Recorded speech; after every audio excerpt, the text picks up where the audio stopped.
As the light wanes and solstice and Christmas approach, the visual arts team would like to invite you to join us for a project here at Cascade Unitarian Universalist Fellowship to shine your light. In UU World Magazine, the fall edition, there is an article about making chalices, and several congregations have done this, and we have someone like Martha Flores in our midst who knows how to do this so well. This video is about making chalices, and you can follow along at home with Martha, or you can join us for a couple of lessons that we're going to be providing on Zoom.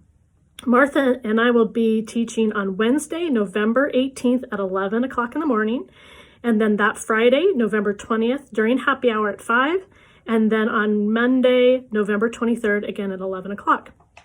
The visual arts team would like to facilitate getting clay packets to you by delivering those or making connections, as the clay can't be left outside in the weather. So we would like to get that clay to you in the next week or so, and then facilitate getting your projects back by November 30th so that we can have those fired in the kiln at Martha's house. Finished projects can then be sent back and delivered to you, making arrangements so that you have them for the service on December 13th and again for Christmas Eve. Feel free to reach out to any of the visual artist team with questions, and watch the website as well as Facebook for announcements and the newsletter that's coming out shortly. Enjoy, and let's let our light shine.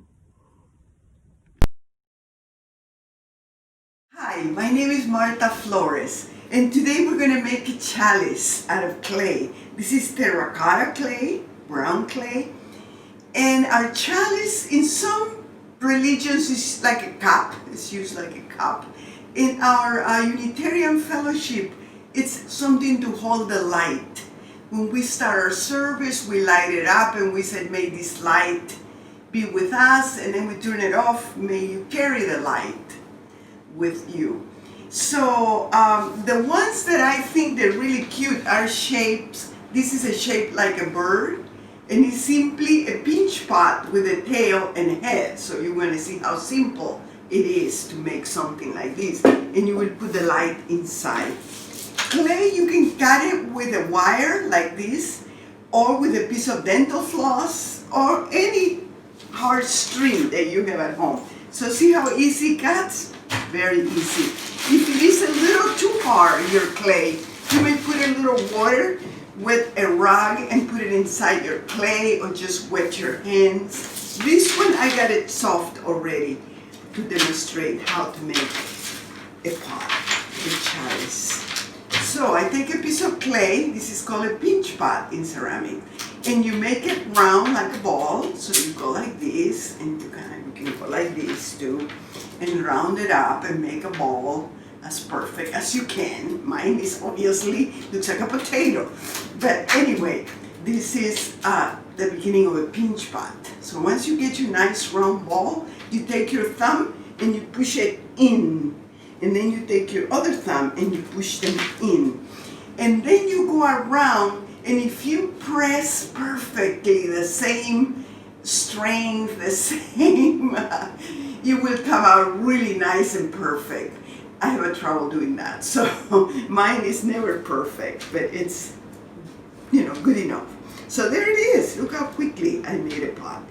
If you want to make your pot longer, taller, or shaped different, make a coil. A coil is like a snake, and you go like that, and you make it nice and big, and then we do something which is very important in clay. And by the way, this is just a skewer. It's my favorite tool. And you score or scratch the clay. You do it on the side that you're going to glue this thing, and also on the thing itself. So you see, now my pot is becoming a little taller. And then I take my thumbs, my fingers, your fingers are the best tools, really.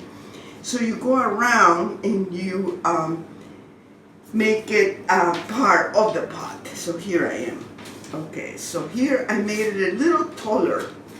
If I want to carve a design, let's say I don't want it just plain like that. This one I made something that looked like feathers on my little bird. I can take a tool and press it. I can incise or scratch. See that? So simple. Clay is just such a malleable, fun material to play with. So there is my pinch pot. If I want to change the shape of my pinch pot, I'm just going to pull right here and make a nice little pointy, make it into a kind of an almond shape. Just by pulling and pushing and then taking my finger of the tool, popsicle stick, and going around and around like that. Okay, so there it is, the shape. Now if I want to add a head of a bird, this one is sort of flat, so I just take the clay and squash it flat. Sometimes you can use a rolling pin. If you use a rolling pin, always use a little towel or a rag, because sometimes it sticks to it. It will stick to this and it will stick to the other material. So there it is, my little slab. Now with my pointy stick, I'm going to cut the shape of a bird. Kind of like this. Okay, maybe I made him like a bird from outer space or something. Okay, so I'm going to draw the eye. Okay, I'm going to score the area that I want it to be joined, like right here. Okay, maybe I got it too thin, so the clay is very soft right now. But it will get hard. Clay gets leather hard very quickly if you leave it up in the air. And the same story, score and smooth, and that makes things stay perfectly in place. See, there is the head of my little duck. And then if I want to use these leftover pieces for a tail, I could. Simple as that. I will score these little items here, and I will stick them into the clay. When clay is wet, it's very sticky, so it seems like it's stuck. But when it dries, remember, it will separate.